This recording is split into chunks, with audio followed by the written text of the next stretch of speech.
आप सभी को अस्सलाम वालेकुम रहमतुल्लाहि व बरकातुहू। नेशनल कॉन्फ्रेंस फॉर माइनॉरिटी के अध्यक्ष अब्दुल रहमान साहब, नेशनल कॉन्फ्रेंस के राष्ट्रीय अध्यक्ष राहुल डंबोले साहब, हमारे बीच में रशीद साहब, हमारे बीच में आए हुए हमारे आरिफ नसीम खान साहब जो पूर्व कैबिनेट मंत्री है, हमारे इंडियन यूनियन मुस्लिम लीग के महाराष्ट्र महासचिव अब्दुल रहमान साहब, सभी मानने वालों का दिल की गहराइयों से मैं इस्तेमाल करती हूँ। मुंबई की सरजमी पे ये बहुत ही मेहनत से राहुल साहब ने जो मीटिंग रखी है, कॉन्फ्रेंस रखा है, बहुत ही जिम्मेदारी से एक बीड़ा उठाया है। मैं उम्मीद करती हूँ कि इस बीड़े में अल्लाह को कामयाब करे, क्योंकि जो जिसके बारे में कोई नहीं सोचता उसके बारे में राहुल साहब सोच रहे हैं। कई बार उनकी मीटिंग में मैं गई हूँ, दिल्ली तक भी मैं गई हूँ। ऐसी कई कॉन्फ्रेंस उन्होंने माइनॉरिटी को लेकर रखी है। आज आपको बता दूं, माइनॉरिटी तबका जो है बहुत पिछड़ा तबका है। इस माइनॉरिटी के लिए लोग रहबर तो बन जाते हैं, नेता तो बन जाते हैं, चुनाव तो लड़ लेते हैं, लेकिन माइनॉरिटी और अल्पसंख्यक समाज के लिए कोई काम नहीं करता। तो हमें ये सोचना है कि जब चुनाव का समय आता है, जब 15 दिन आते हैं, तो उस टाइम बहुत से नेता हमारे बीच में आते हैं, अच्छी विचारधारा भी रखते हैं। तो उनकी विचारधाराएं तो बहुत अच्छी होती है, लेकिन जीतने के बाद वो अमल में नहीं आती। तो हमें ये सोचना है कि हमें अच्छे नेता की जरूरत है और हमें सही नेता को इलेक्शन में, चुनाव में वोट देने की जरूरत है। ऐसा नहीं कि कोई भी नेता आएगा, अच्छे विचार बताएगा और बाद में गायब हो जाएगा, तो वैसे नेता को नहीं जिताना है। हमें ये सोचना है कि अल्पसंख्यक समाज के लिए कौन काम कर सकता है, कैसे हमारे मुद्दों को उठा सकता है। आज आप देख रहे हैं महाराष्ट्र ऐसे कई जगहों पे मुसीबतें हो रही है।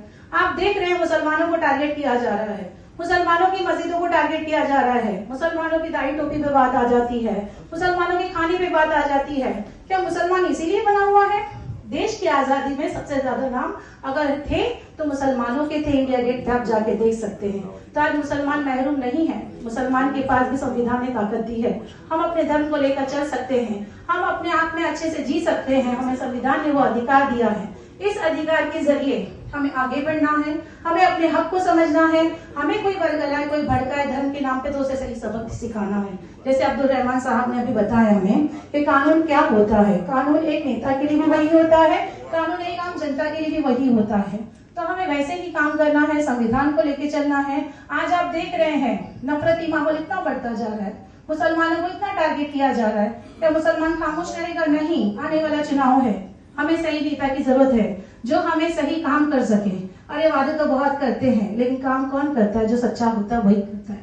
जो संविधान को लेके चलता है उसको हमें जिताना है और हमारे बीच से हमें लीडर उठाना है, क्योंकि अब हमें इसके उसके झंडे नहीं उठाना है। बहुत दरी बिछा ली मुसलमानों ने, बहुत कुर्सियां लगा ली मुसलमानों ने, लेकिन अब मुसलमान खुद अपनी क़यादत को मजबूत करेगा। इंशाल्लाह मैं अब्दुल रहमान साहब से कहूंगी कि इंशाल्लाह हम सब मजबूत होंगे।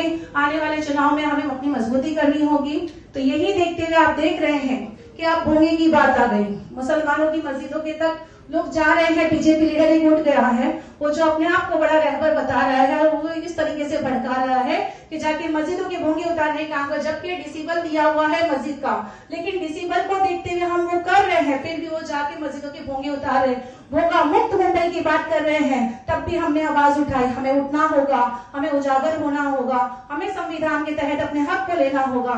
ऐसे जुल्म कब तक सहेंगे? कब तक मस्जिदों की बात आएगी? कब तक मुसलमानों की मारने की बात आएगी? कब तक सहेंगे? इंशाल्लाह मुसलमान भी उठेगा, माइनॉरिटी मजबूत होगी और हम सब मजबूत होकर अच्छे चुनाव में अच्छे इंसान को वोट देंगे। अल्लाह ने चाहा तो हम सब ऐसे ही आगे बढ़ेंगे। राहुल भाई बहुत बहुत शुक्रिया आपका मुझे वक्त देने के लिए। मैं धन्यवाद करती हूँ।